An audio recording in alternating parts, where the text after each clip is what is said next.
El Salmo 4 y el Salmo 5 están colocados como una oración matutina y una vespertina. Es decir, el Salmo, no sé por qué en ese orden, pero el Salmo 4 nos presenta una oración, por así decirlo, para antes de dormir. Y aunque no está muy claro el contexto en el que David escribe este salmo, lo más probable es que haya sido, al igual que el Salmo 3, mientras David está siendo perseguido por Absalón. Y entonces, brevemente me gustaría que recordáramos esto que ya hemos hablado y quisiera que te pusieras en los zapatos de David, porque el salmo se lee muy fácil, o sea, muy fácil, y yo lo hago con las niñas. Vamos a dormirnos y lo repites, en paz me acostaré y así mismo dormiré, pero las niñas están en su camita. Todo está tranquilo, ellas no tienen ni la menor idea de ninguna de las preocupaciones de un adulto. Y aún nuestras preocupaciones son minúsculas cuando las consideramos contra las preocupaciones de David. Porque lo que está pasando aquí con David es que después de que él peca atrozmente, Dios viene y trae juicio a causa de su pecado. Y recuerdas que su hijo Absalón se levanta contra él.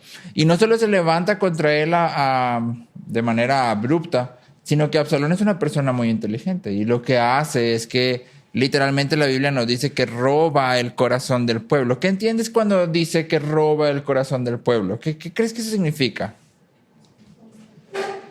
Sí, no, cuando hablamos de robar el corazón de alguien, tiene como hasta un toque romántico, ¿no? O sea, digo, aquí no es nada romántico, pero la idea es esta, ¿no? Absalón fue tan hábil que el pueblo no solo los sigue porque se levantó contra David, sino que literalmente los ha conquistado. O sea, ellos ven a Absalón y dicen, wow. Y ven a David y dicen, fuchihuacala. ¿Quién quiere a David? Nadie. ¿Sí? ¿Quién quiere a David? Nadie. Y entonces Absalón se levanta con todo el pueblo a su favor. Y David dice, es mi hijo. ¿Cómo voy a pelear contra mi hijo? ¿Cómo voy a matar a mi hijo? ¿Y qué hace entonces David? Huye. Y sale entonces David corriendo de su palacio y vemos a través de la Biblia que David está en medio del desierto, en medio de la nada. Hay particularmente una persona que le escupe y le tira piedras y lo maldice, y David está soportando todo esto. Y entonces David está lejos de su casa, tiene el menosprecio del pueblo, está afligido, está atormentado, y todo esto es a consecuencia de su pecado. Porque es distinto, ¿no? Es distinto cuando te pasan cosas y dices, bueno, es que pues yo no hice nada directamente que traiga esto. Y a lo mejor ahí pudiéramos acercarnos a Dios y decir, bueno, Señor, yo no hice nada. ¿Me explico? Pero David sí hizo algo. Y para David es muy claro que lo que está pasando es por lo que él hizo. Entonces, ¿cómo te sentirías tú en medio de todo esto? Y que aparte de todas esas cosas que están pasando, tú digas, pues es por lo que yo hice. O sea, esto directamente es por una decisión que yo tomé y yo sé. ¿Cómo te sentirías? Yo me sentiría fatal, la verdad. Me sentiría ya mejor llévame. O sea, ya para qué estoy aquí. Sí, ya para qué estoy aquí. Y de verdad, ponte los zapatos. ¿Crees que alguna vez alguien se iba a olvidar de lo que David hizo? Ni nosotros nos olvidamos, a cada rato lo sacamos, sí. Ni nosotros nos olvidamos. O sea, esto es algo que iba a marcar a David de por vida, para siempre. Es más que su vida, ¿verdad? Para siempre. Y entonces, imagínate, ¿sí? El sentimiento que hay en el corazón de David. Y en medio de todo esto, David termina este salmo diciendo, en paz me acostaré y asimismo dormiré. O sea, en medio de todo esto, David dice, ay, mira, 10 de la noche, hora de dormir. Y a dormir. Y para mí la pregunta es, ¿cómo le hace? ¿Sí? ¿Cómo le hace este compa para haberla regado así astronómicamente y luego estar en medio de los problemas más profundos y luego decir, oh, es hora de dormir, en paz me acostaré y así mismo dormiré?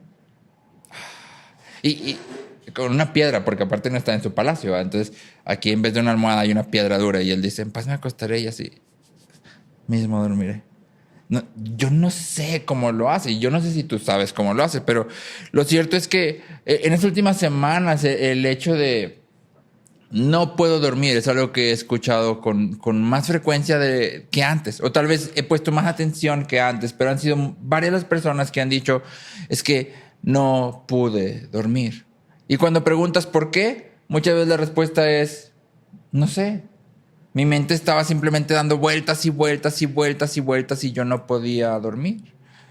Y entonces estamos en el extremo opuesto de David, pero no estamos tan profundo. Podríamos decir que nos estamos ahogando en un vaso de agua en comparación, ¿no? Y entonces la pregunta aquí es, ¿cómo podemos nosotros llegar a decir, en paz me acostaré y asimismo dormiré? Porque solo tú, Jehová, me haces vivir confiado. ¿Cómo podemos llegar hasta allá? Y entonces David nos lleva en este viaje con él, porque el Salmo no empieza diciendo eso, termina diciendo eso, ¿sí? Y entonces David nos lleva del clamor inicial a la paz y el descanso, y podemos caminar entonces junto con David, ¿sí? Y la idea es, mientras caminamos en este Salmo junto con David, David está respondiendo una pregunta que es crucial para todos nosotros. ¿Cómo obtenemos la paz que Dios da?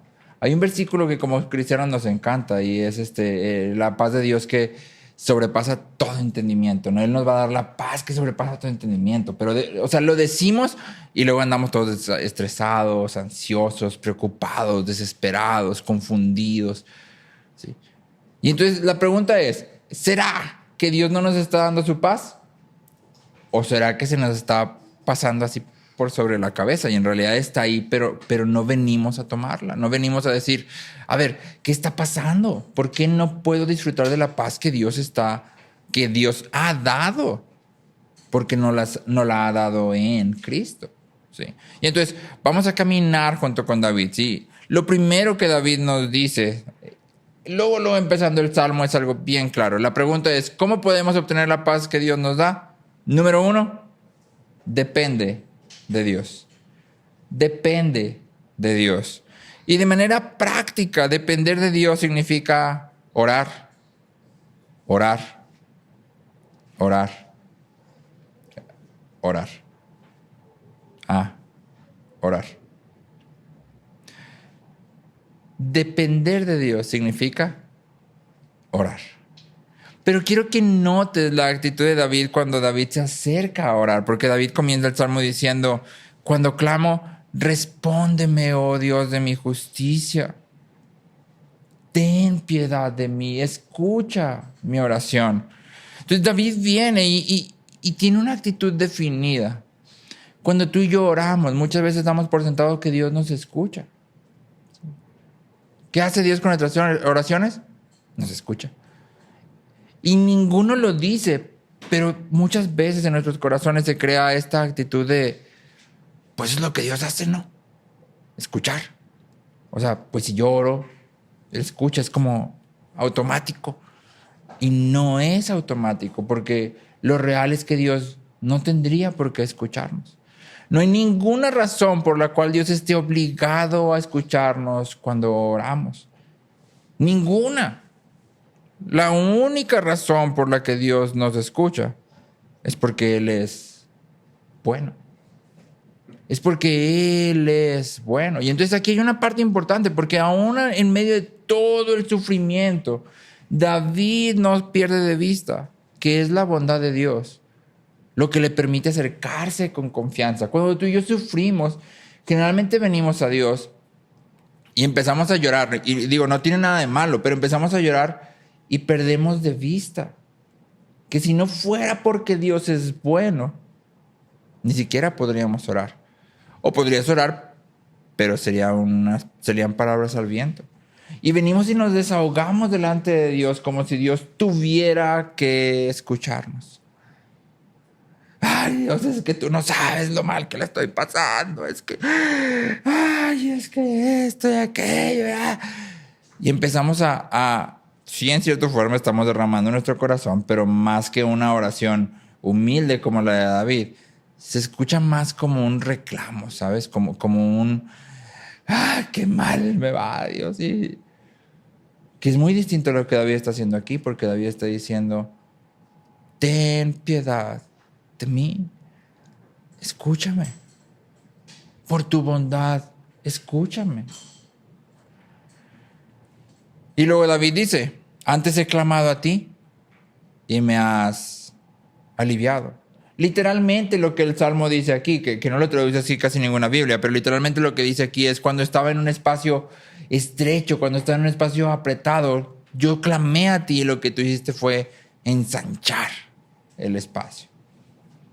Es literalmente lo que está ahí. Y te pregunto, ¿alguna vez te has sentido apretado, atrapado? Nunca he hecho el intento, creo que no soy claustrofóbico, pero me imagino que si alguno de ustedes vio esta película del señor al que entierran vivo,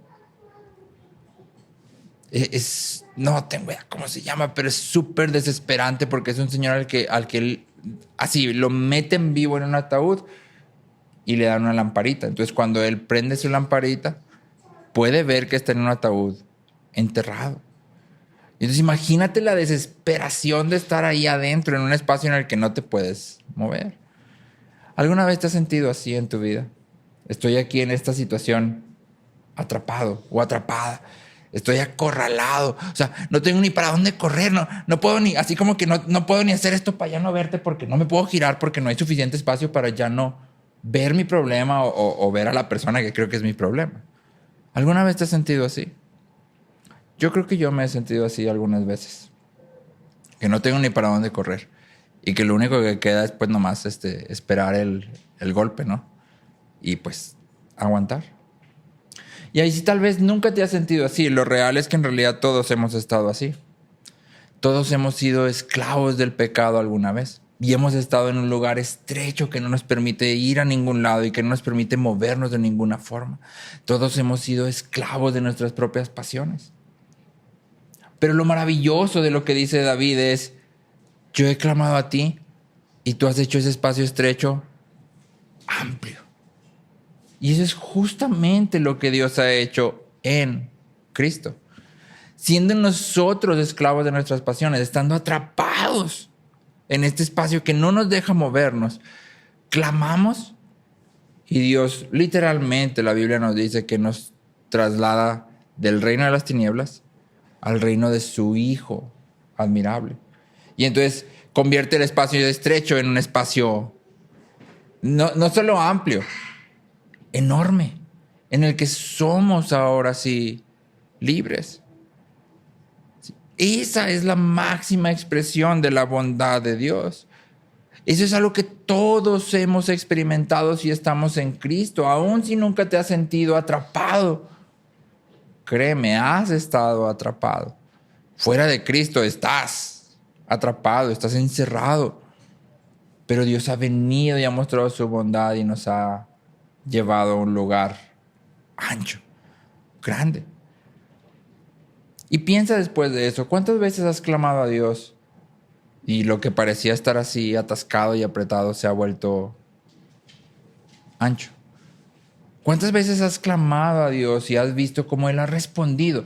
No necesariamente que haya cambiado la situación, pero sí que pareciera que tu corazón, tal cual, se ensanchó. Antes no tenía espacio para hacer nada, pero ahora parece que tengo un mundo de opciones para agradar y glorificar a Dios. Puedo hacer esto, puedo hacer esto, puedo hacer esto. En respuesta a todo esto que está pasando, tengo todo un arsenal de cosas que Dios me ha dado para vivir en medio de todo ello con gratitud y con confianza. Y entonces el salmista dice, contempla la fidelidad pasada de Dios. Contempla sobre todo el amor de Dios expresado en la cruz de Cristo a nuestro favor. Contémplalo, voltea a verlo y di, si Él ha hecho eso, yo sé que puedo venir ante Él hoy. ¿Y qué va a hacer? Va a responder. Si Él ha respondido entonces, va a responder hoy. Si Él ha respondido antes, va a responder hoy. Y es por eso que la Biblia es, entre otras cosas, un libro de historias.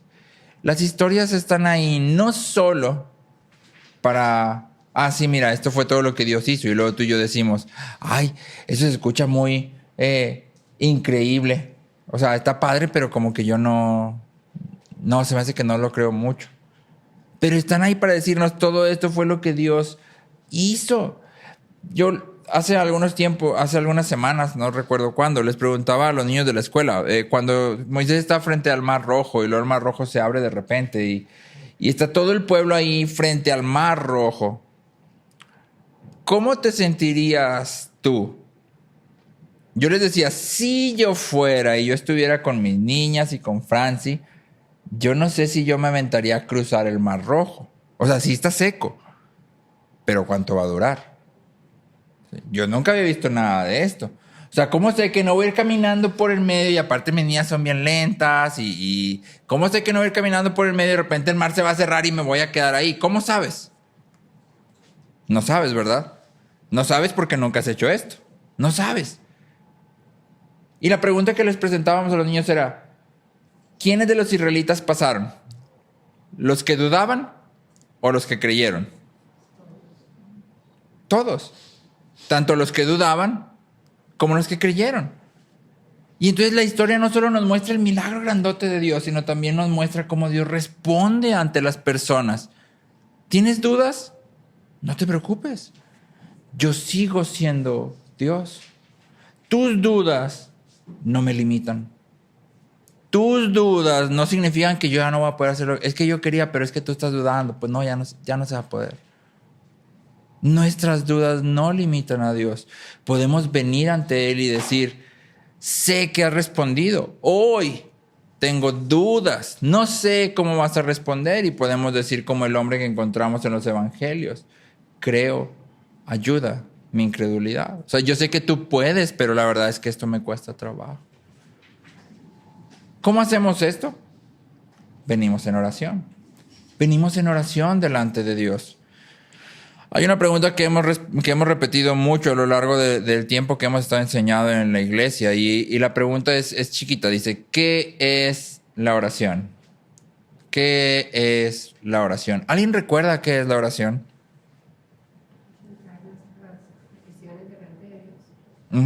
Sí.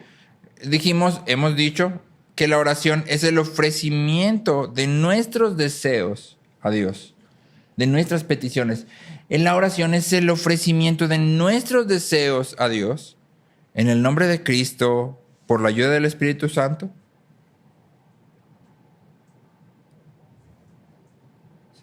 Con confesión de pecados y reconocimiento agradecido de su misericordia.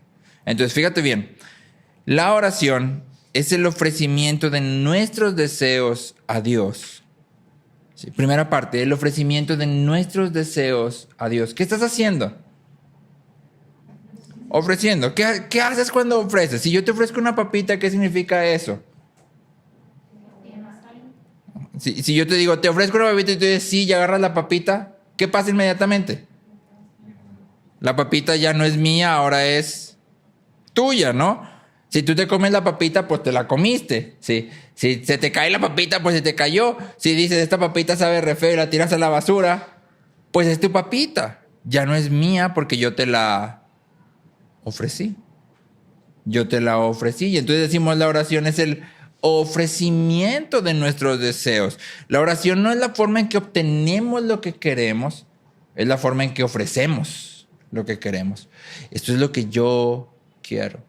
¿Sí? Y luego dice, en el nombre de Cristo y por la ayuda del Espíritu Santo. ¿Es difícil rendir nuestros deseos? Sí. Ya no voy a orar, no, sí, oremos. Sí. Es dificilísimo rendir nuestros deseos porque son nuestros deseos, ¿sabes? O sea, es lo que yo quiero. Es lo que yo quiero. Pero gracias a Dios no estamos solos. Hacemos esto en Cristo por la ayuda del Espíritu Santo. Y luego dice, con confesión de pecados y reconocimiento agradecido de sus misericordias. Y entonces esta respuesta nos vuelve al mismo punto al que nos vuelve el Salmo. Reconocimiento agradecido de sus misericordias. Te ofrezco mis deseos porque yo sé que tú eres bueno. Te ofrezco mis deseos porque yo sé que tú eres más sabio que yo. Te ofrezco mis deseos porque tú has mostrado tu amor hacia mí. Te ofrezco mis deseos porque tú eres Dios. Yo no. Te ofrezco mis deseos porque yo soy tu siervo. Lo que tú quieras que yo haga, eso voy a hacer. ¿Sí? Te ofrezco mis deseos. Y entonces cuando venimos en oración delante de Dios, lo que estamos haciendo es rendirnos delante de Dios. No estamos intentando obtener cosas. Estamos rindiéndonos delante de Dios. Eso es lo que estamos haciendo. ¿Sí? Y estamos reconociendo que no tenemos el control. Si tuviéramos el control, la oración sería innecesaria. Si yo pudiera hacer lo que yo quiero, cuando yo quiero, como yo quiero, y que la gente haga también lo que yo quiero, ¿para qué oro? Pues para nada. ¿Sí? Pero cuando venimos en oración, lo que estamos diciendo es, Señor, no tengo el control. O bueno, eso es lo que deberíamos de estar haciendo, porque lo real es que a veces utilizamos la oración como una forma de obtener el control, ¿sí? Y lo usamos mal y decimos, y declaramos en el nombre. A ver, ¿ahí estás rindiendo tus peticiones? ¿O estás queriendo arrebatar lo que tú quieres? ¿Qué estás haciendo? Estás queriendo arrebatar, ¿verdad? Estás usando la oración como un medio para obtener lo que tú quieres, ¿sí? Alguna vez, esto Francis lo ha comentado, una persona estaba enfermo, un músico famoso, y esa persona dijo, vamos a orar y vamos a clamar a Dios para que fulanito no muera. Y no aceptamos un no por respuesta. Qué bueno que no soy Dios, pero si yo fuera Dios, yo hubiera dicho, disculpa. ¿Sí? O sea, perdón, ¿escuché bien? ¿Cómo va a ser que yo vengo en oración y le voy a decir a Dios, pero no acepto que me digas que no, ¿eh? No, vengo en oración y digo, yo no tengo el control. No lo tengo, por eso estoy orando. No lo quiero tener, porque ¿sabes qué? Si lo tuviera, lo echo todo a perder. ¿Sí? No lo quiero tener. Quiero darte mis deseos. Aquí están. Rendirnos debería llevarnos a descansar y confiar en Dios. No siempre es así. No siempre es así. Muchas veces venimos y entendemos todo esto y entonces estamos en esta idea de, ok, voy a rendir mis deseos, voy a ofrecer mis deseos, pero estamos en esta dinámica de ofrecer nuestros deseos y en vez de sentirnos descansados nos sentimos más frustrados, más enojados, nos sentimos tristes, caemos en apatía o en resignación. No, pues ya para qué, pues o sea, si Dios va a hacer de todas formas lo que Él quiera, pues que haga lo que Él quiera, pues. Y nos parecemos entonces un mucho a Jonás, ¿no? ¿Recuerdas Jonás cuando está en la higuera? Y luego Dios detiene su juicio sobre Nínive y Jonás le dice, pues yo por eso no quería venir a predicar, porque ya sabía yo que cuando yo predicara tú los ibas a perdonar, o sea, ¿para qué me mandas? Y luego Dios le dice, ¿de verdad estás tan enojado? ¿Y qué contesta Jonás? Pues sí, hasta la muerte estoy enojado y hazle como quieras. ¿Sí? Y nos parecemos a Jonás. ¿Sí? Jonás está orando, ¿está orando? Sí, está orando, está hablando con Dios y le está diciendo lo que hay en su corazón. Pero al parecer, como que la oración de Jonás no avanza en el mismo sentido que el Salmo. Jonás no termina diciendo, pero estoy en paz, Dios, y voy a estar aquí tranquilo con mi calabacera muerta que acabas de matar. No, Jonás dice, pues estoy enojado hasta la muerte. O sea, esto ya me colmó hasta la pelona, literalmente, porque Jonás está pelón. Y entonces, muchas veces entramos en ese ciclo. Y la pregunta es, ¿por qué? ¿Por qué es que podemos empezar bien como David, pero terminar como Jonás? ¿Por qué podemos empezar ofreciendo y terminar renegando? Y entonces es lo que el salmista hace después. Entonces, en primer lugar nos dice, ¿sabes qué? Lo primero que tienes que hacer para obtener la paz de Dios depende de Él. ¿Cómo? Ora ofreciendo tus peticiones, ora con humildad, reconociendo que solo puedes venir ante Él porque Él es bueno. Y luego nos dice, en segundo, considera lo que hay en tu corazón. Considera lo que hay en tu corazón. La ansiedad, la falta de descanso, el estrés, la preocupación, ¿De dónde crees que sale todo eso? Igual que todo lo demás, del corazón. Nunca de las circunstancias, del corazón. La ansiedad, la falta de descanso, el estrés son la expresión de nuestras creencias, nuestros deseos y nuestros compromisos. Y entonces el Salmo nos lleva a considerar tres fuentes de inquietud y agitación. El Salmo nos lleva a considerar tres fuentes de inquietud y agitación. En primer lugar, nos dice la razón por la que nos encontramos devastados y cargados por nuestras preocupaciones es porque hemos convertido algo en nuestro Dios. Es decir, estamos angustiados, ansiosos, preocupados, agitados porque hemos creado para nosotros mismos un ídolo. El salmista dice, ¿hasta cuándo amarán la vanidad y buscarán la mentira? Y la palabra vanidad puede ser aquí un poco confusa. ¿A qué se refiere? Porque en nuestra cultura cuando decimos amarán la vanidad, tal vez si te pareces un poco a mí, piensas en Mecano y espejito de cristal, maquíllate y dices, vanidad, si lo que están buscando es verse hermosos. Pero no es eso lo que está diciendo. Vanidad en la Biblia habla de algo que es hueco, que es inútil, que no sirve para nada. ¿Te acuerdas que mucho más adelante en Corintios Pablo dice, si Cristo no resucitó, en vano predicamos? ¿Sí? O sea, es inútil. Y entonces lo que el salmista está diciendo es, ¿hasta cuándo vas a seguir buscando tus ídolos? ¿Hasta cuándo vas a seguir buscando lo que tú sabes que no es Dios? Siempre que tú y yo nos quejamos, siempre que tú y yo renegamos, siempre que tú y yo criticamos, en realidad estos pecados están conectados directamente con nuestros motivos. Me quejo porque quiero tal cosa.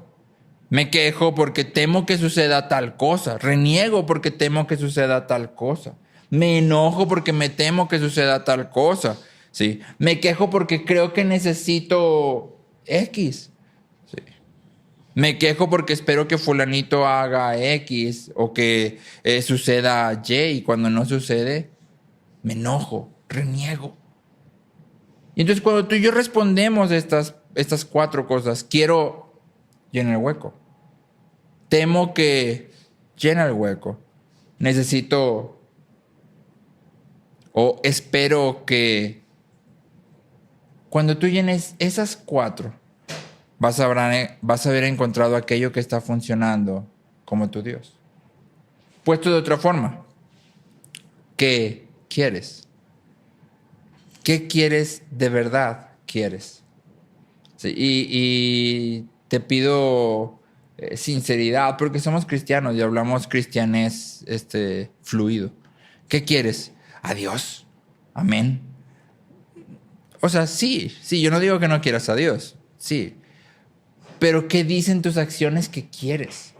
¿Qué dicen tus palabras que quieres? ¿Qué dicen tus quejas? ¿Te quejas cuando es que no tuve tiempo hoy de hacer mi estudio de 2 horas de la Biblia que tanto quiero hacer? ¿Alguno de ustedes se ha quejado por eso? Se están elevando unas personas aquí. Muy bien. Sí. ¿Alguno de ustedes ha dicho, es que tengo tanto miedo no sé, tengo tanto miedo de no edificar a la gente que está a mi alrededor? Generalmente ni pensamos en eso, ¿no? Generalmente ni pensamos en eso. Y entonces, ok, sí, quieres a Dios, está bien. Pero ¿qué dicen tus acciones que quieres? ¿Qué dicen tus acciones que le tienes miedo? ¿Sí? ¿A quién le tienes miedo según cómo te comportas? ¿Qué te preocupa? ¿Qué te angustia? ¿Qué es lo que crees que necesitas? Es decir, ¿qué es lo que si yo te dijera, te doy lo que quieras ahorita, ¿qué pedirías? Si nos encontráramos una lámpara mágica de Aladín donde saliera un genio y te dijera, te doy un deseo, no tres, un deseo, ¿qué le pedirías? Sincero, ¿qué le pedirías? Dinero, sí, muchos de nosotros pediríamos dinero. Dame 50 millones de dólares. Sí, no sé la cantidad. Es más, el número más grande que nos sepamos, ¿no? Un Googleplex de dólares. ¿Cuánto es un Googleplex? Sepa, pero así yo escuché que es el número más grande y es el número que voy a decir. Sí. Entonces, ¿qué necesitas? Tal vez tú dices, bueno, no, yo no quiero dinero, pero a mí dame la seguridad de que esto o aquello va a ser siempre así. Sí. Y entonces, ese es tu Dios funcional.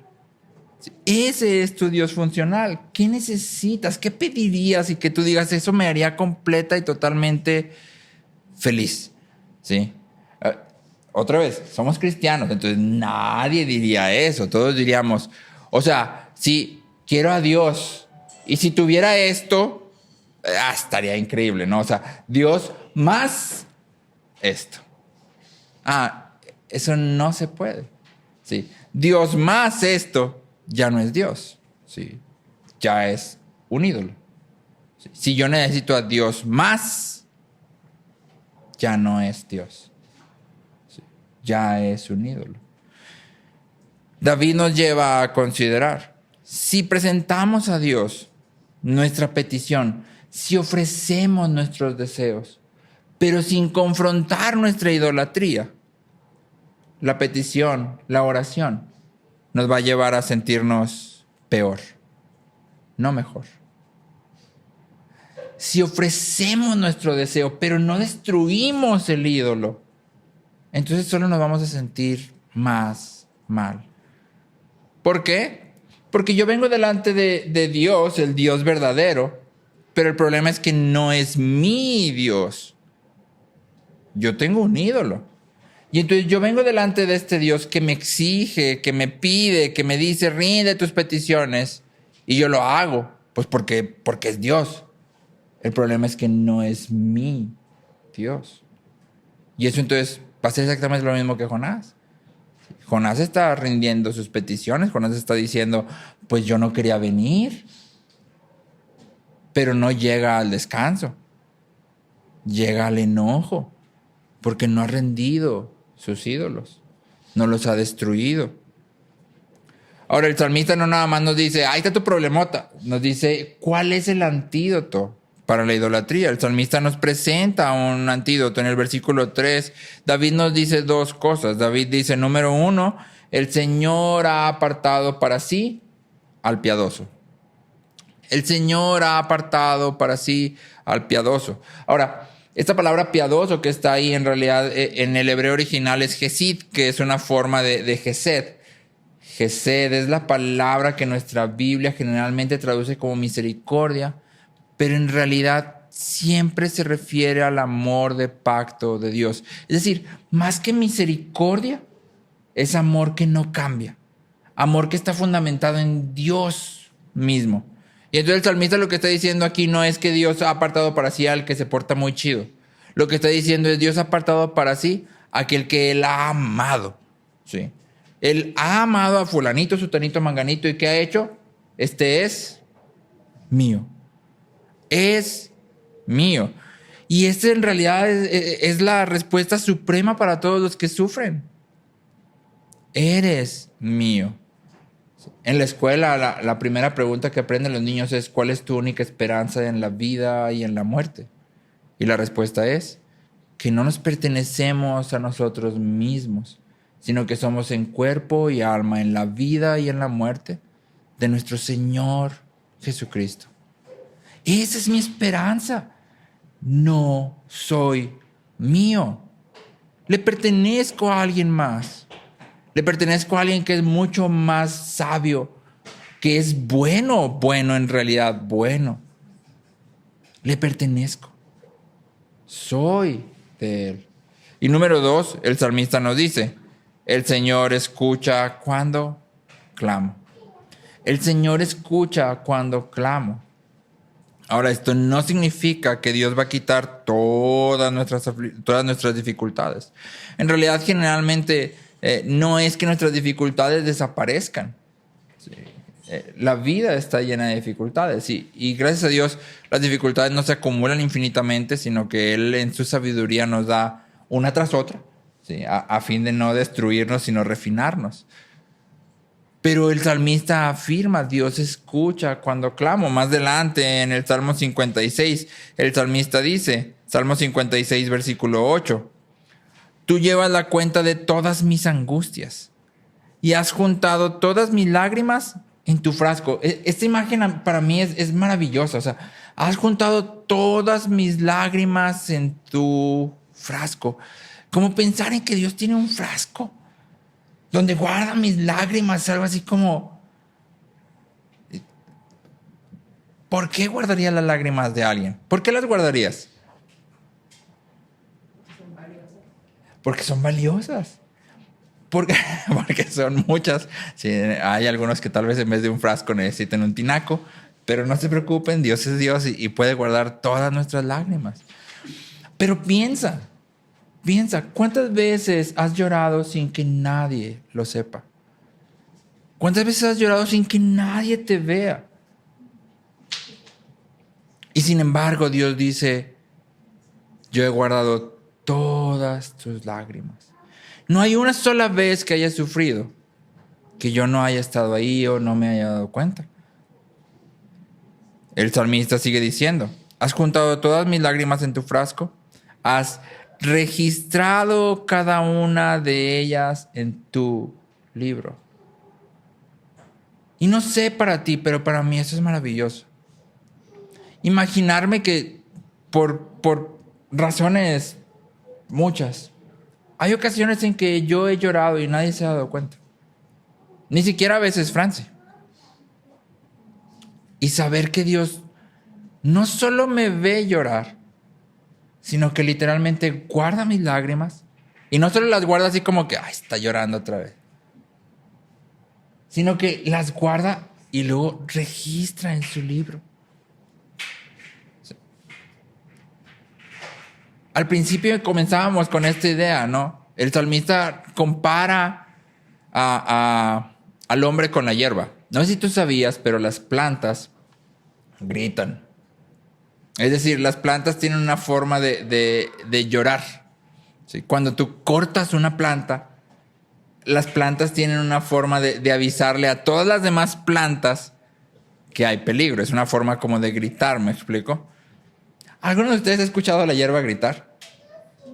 Nadie va ni cuenta que gritaba. ¿De qué hablas? Pues sácate, o sea, nomás le pasas la podadora. Y el salmista dice, los hombres son como la hierba. Pero Dios no es como nosotros.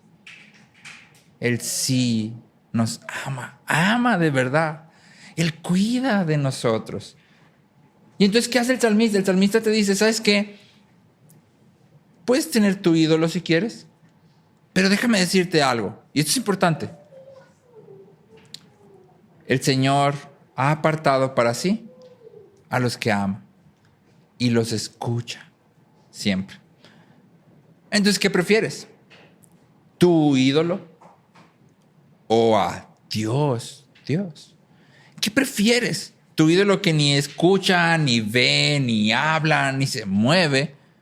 ¿O al Dios que ha creado todo el universo y aún así fija su mirada en ti específicamente, en mí específicamente?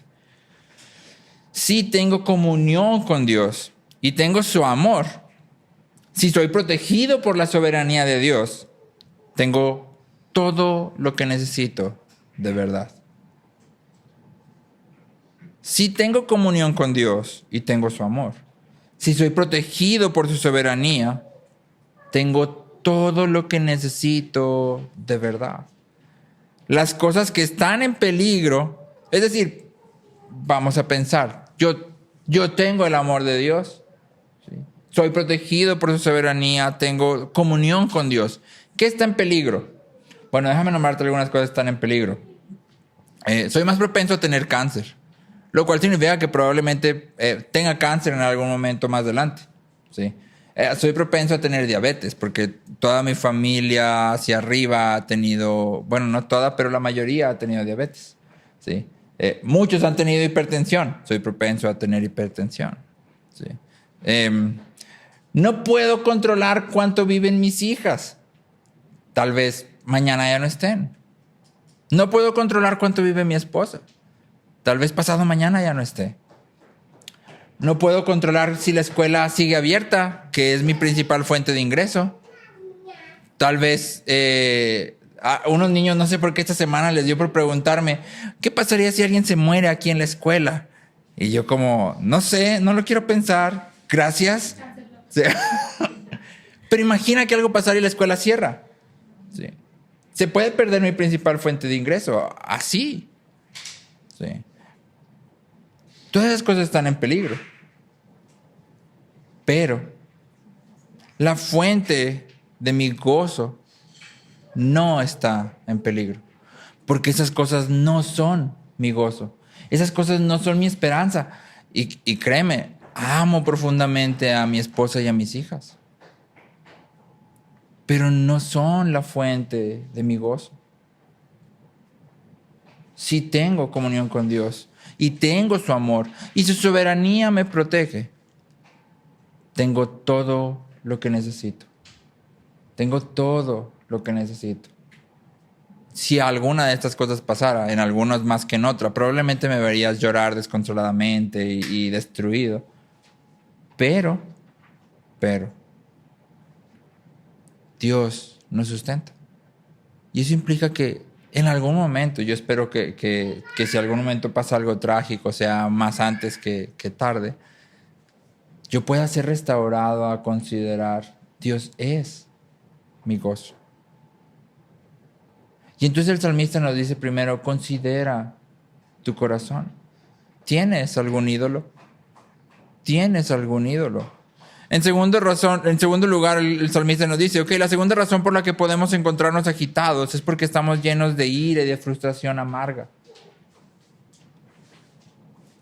La palabra que se usa aquí donde dice tiemblen y no pequen. Tiemblen significa ira turbulenta, perturbación, un enojo fuerte, explosivo. ¿Sí? No sé si alguna vez te has enojado tanto que sientes que te tiemblan las manos del enojo. Más o menos es la expresión que está tratando de capturar el salmista. Y es por eso que Pablo, cuando cita esto en Efesios, tal vez lo recuerde, dice, enójense, pero no pequen. Es decir, Pablo no está cambiando la palabra, es que la palabra significa eso. Es un enojo turbulento, explosivo. ¿Sí? Y entonces, tal vez tú y yo estemos enojados por los planes de Dios respecto a nuestras vidas. Tal vez si tú y yo estamos enojados por todo lo que está pasando a nuestro alrededor. Tal vez puede parecernos que lo que Dios está haciendo es injusto o es malo o incluso nos puede parecer hasta traicionero. Hace algunos años conocimos a una familia que tristemente su hijo pequeño falleció en un accidente automovilístico. Y yo recuerdo que cuando llegamos al funeral, en realidad el ambiente era mucho esto. ¿Por qué Dios permite que muera? Si yo le he dado tanto dinero, si yo le he servido tanto, si yo he dado tanto por él. La pregunta implícita es, ¿por qué Dios me traiciona? ¿Por qué Dios es injusto conmigo? Si yo he hecho lo que me han dicho que Él pide, ¿por qué Él no hace lo que le toca? Lo que yo espero que haga. Y tal vez ninguno de nosotros ha pasado por una situación así. Pero muchas veces las situaciones de nuestras vidas pueden sentirse así. ¿Por qué Dios hace esto? O sea, ¿por qué de todo lo que Dios puede hacer, hace esto? Sí. Puede ser tal vez que estamos enojados cuando consideramos lo que fulanito, sutanito, manganito hizo contra nosotros. O lo que dijeron, o lo que están diciendo de nosotros. Y entonces nos acostamos por la noche y empezamos a darle vueltas a todo lo que sutanito, manganito y fulanito están diciendo. Y hasta tramamos un plan maquiavélico para vengarnos de ellos y les vamos a demostrar que... ¿sí? Y le damos vueltas. Y en nuestro corazón está cultivándose ira amarga. Este enojo puede nacer también de lo que creemos que merecemos. Y esto tal vez puede manifestar soberbia. Yo recuerdo, digo tal vez porque no siempre es esto, pero yo recuerdo cuando estaba en quimios, yo recibía las quimios en el hospital infantil. Ya era el más grande de todos. Pero recuerdo que me metían al área de hematología y había un niño en particular que cuando le ponían la quimio, él siempre gritaba lo mismo. ¿Por qué a mí? ¿Por qué a mí, Dios? Ese era siempre su grito. Ahora, el niño no está manifestando soberbia de manera explícita, pero sí está manifestando lo que cree. ¿Por qué de todo lo que pasa me tiene que pasar esto a mí? Y cultivar esa emoción puede llevar a este niño y a cualquiera de nosotros a ira amarga. ¿Sí? ¿Qué se merece Dios de mí si me ha dado todo esto? O más bien si no me ha dado nada de lo que espero. Todo enojo pecaminoso es enojo contra Dios. Y eso es algo que tú y yo debemos de aprender. Todo enojo pecaminoso es enojo contra Dios. Si tu enojo no nace de que la gloria de Dios se está viendo vituperada, o de que el nombre de Cristo es vituperado, o de que la iglesia está siendo amenazada, o de que las almas no están glorificando a Dios como deberían. Si tu enojo no nace de eso, noticias, tu enojo es muy probablemente, 95% probable que sea pecaminoso. Y si es pecaminoso, es contra Dios. Y entonces, ahí hay algo que tú y yo tenemos que cuidar. ¿Quién de aquí quiere estar enojado contra Dios? Nadie, ¿verdad? Somos listillos, pues hay que saber con quién enojarse. Sí. Nadie quiere estar enojado contra Dios. Y sin embargo, Dios en su compasión, aun cuando tú y yo clamamos así, eres injusto, eres malo, no sé por qué haces esto. Dios en su compasión no viene y nos fulmina, sino que tal como el salmista dice más adelante, Él recuerda que somos polvo y entonces nos enseña qué hacer con este enojo. David dice, mediten y callen. ¿Qué debes hacer cuando experimentas este enojo? Porque puede llegar. ¿Qué debes hacer cuando de repente estás pensando, es que esto es tan injusto, Dios? ¿Qué deberías de hacer? Meditar y callar. Hablen en sus corazones en su cama, es lo que David dice. Hablen a sus corazones en su cama y guarden silencio. Y esta imagen que David pinta crea como esta idea de alguien que está reflexionando en su error, que está reflexionando en aquello que él ha fallado, en su pecado y en el juicio que se acerca, y entonces llega el arrepentimiento y la sumisión. Es decir, esta idea de mediten, callen, no es simplemente quédate en tu cama así 2 horas cada noche y con eso te va a quitar el enojo. Es más bien la idea de reconozco que soy tan pecador y aún así Dios ha manifestado su bondad. Y entonces vengo a arrepentirme. Perdóname, Dios. Perdóname por esto que sé que no tengo razón. Sé que no tengo razón. Tú no eres injusto. Tú no eres malo. Tú eres bondadoso. Perdóname. Y luego me someto. Si esto es lo que tú vas a hacer, yo voy a vivir en ello. Voy a vivir en ello para tu gloria. Voy a vivir en ello de manera que tú seas glorificado.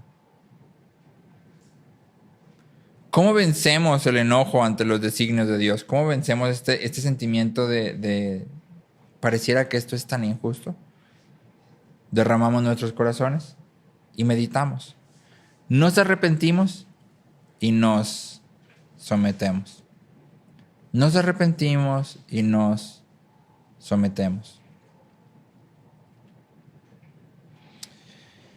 Finalmente, podemos sentirnos agitados cuando caemos en autocompasión, en lástima de nosotros mismos. El salmista hace una pregunta haciendo eco de la gente. La gente dice, ¿quién nos mostrará el bien? Y esta pregunta puede parecer extraña, pero básicamente el pueblo está preguntando, ¿a qué horas nos va a caer algo bueno? O sea, ¿a dónde tengo que ir para que algo bueno pase? Puras malas. Mala, mala, mala, mala. Y sales de Guatemala y entras a Guatepeor y mala y mala. ¿A qué horas va a pasar algo bueno? Eso es lo que el pueblo está diciendo. Y tú y yo hacemos lo mismo cuando comenzamos a sentir lástima por nosotros mismos y entonces empezamos a cultivar estos sentimientos y empezamos a pensar, es que nada sale bien en mi vida. Nada es como yo esperaba, nada es como yo quiero y es que yo me esfuerzo muchísimo y nada me sale bien y, o sea, yo le echo muchas ganas y todo está mal, todo está destruido, todo está... Y empezamos a pensar en esto una y otra y otra y es que yo me he esforzado mucho con mis hijos y míralos cómo andan ahí y es que el pecado no se les quita y empezamos a pensar, nada sale bien. Y empezamos entonces a hacer eco de esta pregunta. ¿Quién me va a mostrar bien? Y es como que venimos a Dios y decimos algo parecido a lo de atrás. ¿A dónde voy a ir? ¿O a qué hora? Pero en vez de venir enojados, venimos, es que pobrecito de mí. Es que no sabes cómo sufro. Otra vez, nadie dice, bueno, yo espero que nadie diga esto de manera explícita, ¿verdad? Nadie llega y le dice a su hermano, hola, ¿cómo estás? No sabes, pobrecito de mí, de verdad, o sea, no sabes cómo sufro. Sí. Pero sí lo decimos, solo no con esas palabras. Sí lo decimos cuando empezamos a pensar en esto. Es que no sabes, nada se me ha dado. Es que no sabes, es que yo he intentado, pero nada me sale bien. Y es que yo oro y todo, pero es que todo está mal y está mal y está... Y hasta ponemos cara así de dolor interno. Está mal, está mal. ¿Qué estamos haciendo? Estamos teniendo compasión de nosotros mismos. Sí. La tercera razón por la que nos encontramos aplastados y cargados, por la que no encontramos descanso y paz, es porque por nuestras preocupaciones, es que tenemos una definición de buena vida, tenemos unas expectativas que no están en línea con la sabiduría bíblica.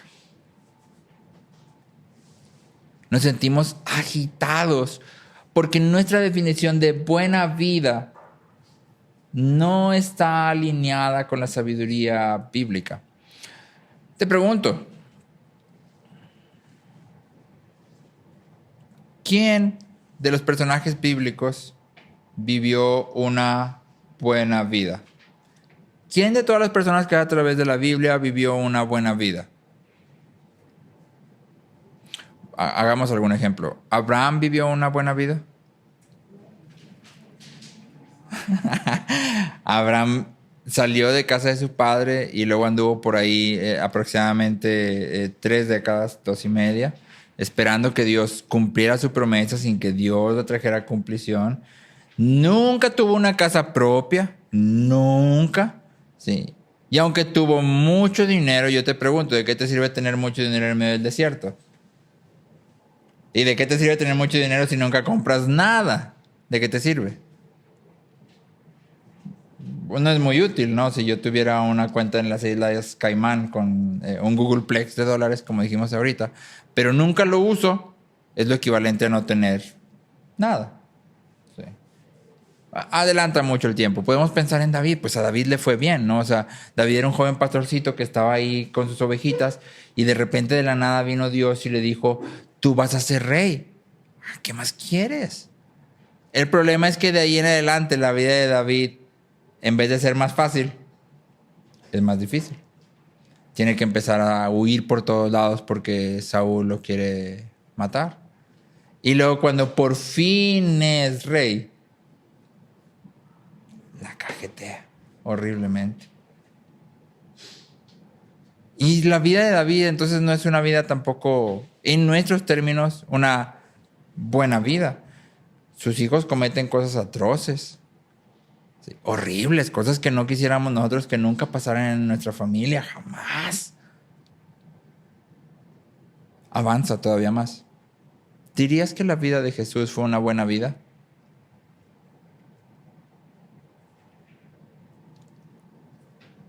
No tenía casa. Él mismo dice, las zorras tienen su guarida, pero yo no tengo donde poner mi cabeza. Sí. Es perseguido por todos. Sus hermanos no le creen. Los discípulos que sí le creen no lo entienden. Y entonces que le crean, pues no sirve de mucho porque no saben ni qué está pasando. Sí, es como que yo dijera, vamos a empezar a hacer esto bien padrísimo, un proyecto increíble, y se me unen puros niños de 3 años. Todos creen en mí, pero nadie me entiende. ¿De qué sirve? No de mucho, ¿verdad? Sí. Y muere en la cruz. Maldito de Dios. Sí. Despreciado por los hombres. Y yo te pregunto, ¿fue una buena vida? Y la mayoría de nosotros dice, pues no fue una buena vida. Bueno, no fue una buena vida en nuestra idea, pero fue la mejor vida. Esa es una buena vida. Una vida que se vive para amar a Dios y amar al prójimo. Esa es una buena vida. Una vida que se vive para glorificar a Dios. Esa es una buena vida. El problema es que nuestra expectativa de buena vida incluye dinero.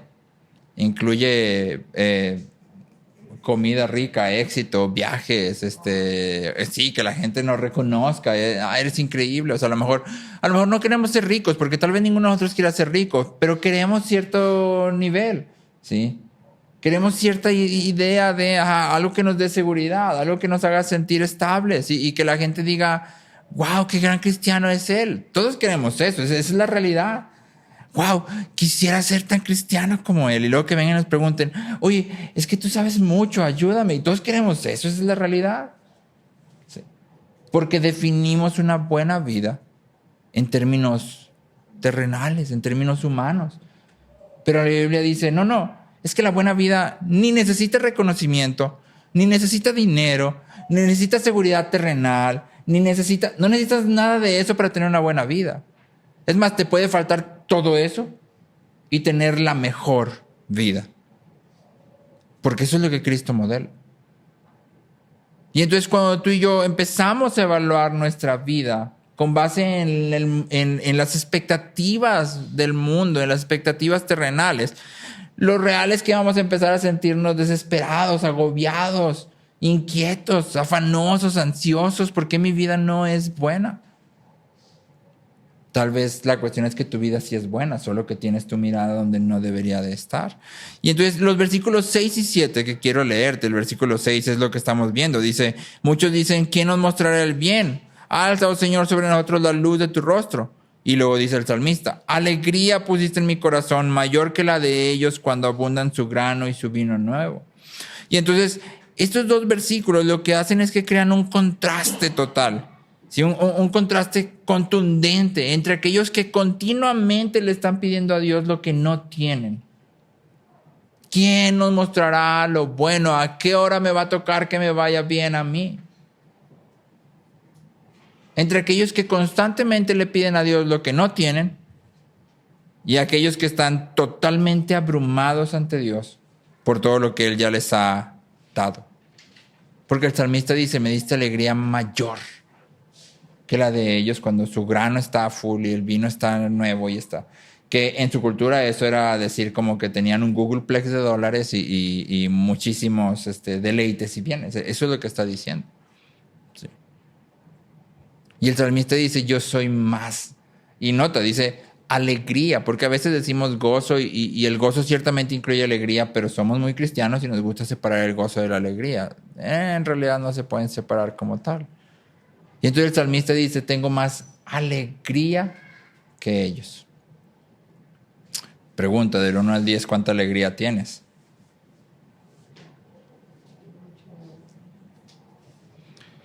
Cuando el salmista habla de la luz del rostro de Dios, está haciendo una referencia al favor de Dios. El salmista está diciendo, tú has hecho algo mucho mejor que darme bienes terrenales y prosperidad. Tú has hecho algo increíblemente mejor que darme todo lo que el mundo pudiera darme. Tú has hecho brillar tu rostro sobre mí, me has dado tu favor. En ti tengo gozo mucho mayor de lo que el mundo jamás podría experimentar. Eso es lo que el salmista está diciendo. Y la pregunta para nosotros es, ¿nos sentimos así? podemos decir junto con el salmista, es que me has dado alegría mayor que la de todos los demás. Así es como nos sentimos cuando nos levantamos en las mañanas, te levantas y como película de princesa de Disney, ¡oh, qué alegre soy! Porque yo la verdad es que en las mañanas que me levanto, tal vez malamente, pero muchas de las mañanas que me levanto es, otro día más, no, y rápido a correr, los lonches, a gritarle a las niñas, pecado otra vez, rápido, ya vamos tarde, la entrada a las 7:30, son las 7:50 y corre y ve y viene y ve. ¿Y la alegría? Es que se perdió, se fue por el tubo, no sé qué. ¿Por qué crees que no sentimos alegría? ¿Por qué crees que no podemos experimentar lo mismo que el salmista? La mala hierba roba los nutrientes de las buenas plantas. La mala hierba roba los nutrientes de las buenas plantas. Los malos deseos roban el espacio a los deseos correctos.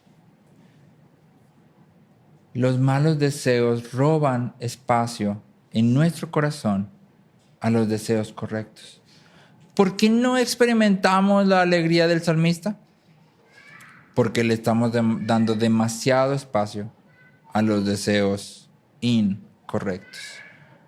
Le estamos dando demasiado espacio a los malos deseos.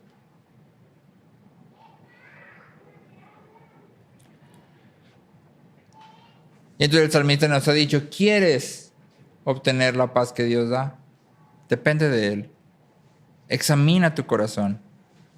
Y finalmente llegamos al versículo clímax. En paz me acostaré y así también dormiré, porque solo tú, Señor, me haces vivir seguro. En última instancia, el salmista nos dice, confía y descansa. Confía y descansa. Jonathan Edwards, que fue un predicador bastante reconocido, tiene un sermón que tiene 3 puntos de su sermón. Te lo voy a predicar, no te creas. Pero te quiero leer estos 3 puntos de su sermón. Número 1, lo malo resultará en algo bueno. Primer punto, lo malo resultará en algo bueno.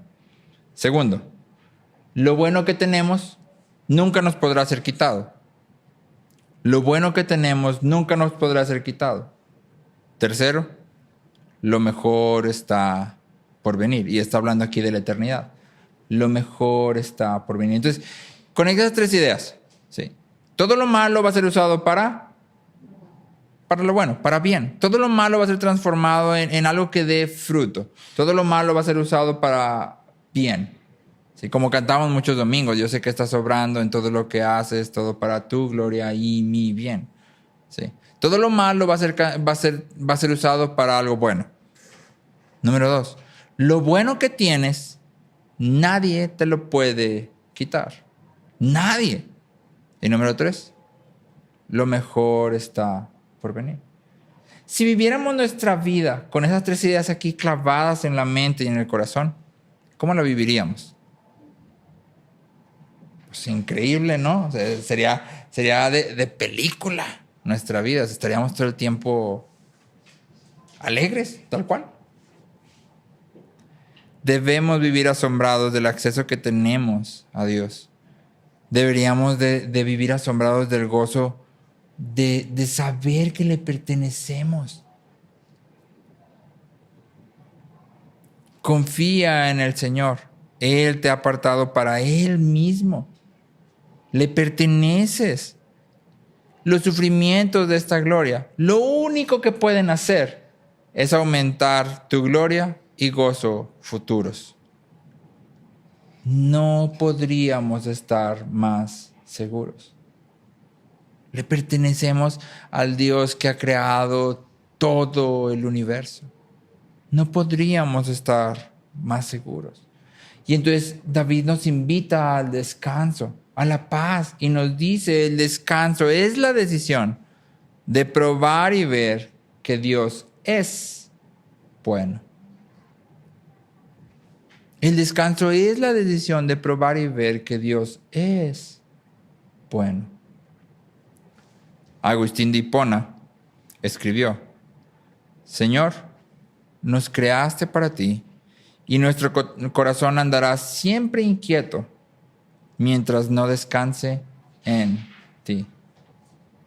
Señor, nos creaste para ti, y nuestro corazón andará siempre inquieto mientras no descanse en ti. ¿Quieres obtener la paz que Dios da? Yo diría sí, deme 2. Es más, deme 3. Me hace falta. Aquí está el camino. Depende de Él. Examina tu corazón. Confía y descansa en Él. Depende de Él. Examina tu corazón. Confía y descansa en Él. Le perteneces.